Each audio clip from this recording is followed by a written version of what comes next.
The National Weather Service in Peachtree City has issued a severe thunderstorm warning for Spalding County in west central Georgia, northwestern Bibb County in central Georgia, Monroe County in central Georgia, southwestern Butte County in central Georgia, northwestern Crawford County in central Georgia, Lamar County in west central Georgia, until 8:45 p.m. Eastern Daylight Time.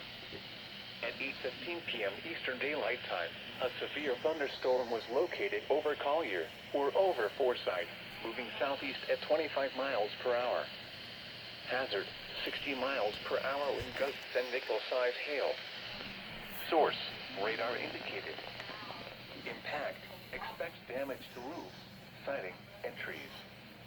Locations impacted include Macon, Griffin, Barnesville, Forsyth, Roberta, Milner, Orchard Hill, Culloden, Aldora, East Griffin, Lake Tobzowski, Walker Mill, Russellville, Rover, Loud, Liberty Hill, Arclight, Collier, Juliet, and Johnstonville. For your protection, move to an interior room on the lowest floor of a building.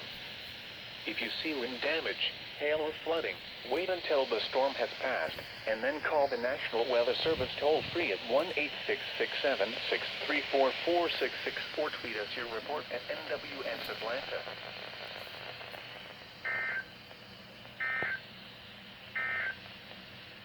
At 7 p.m.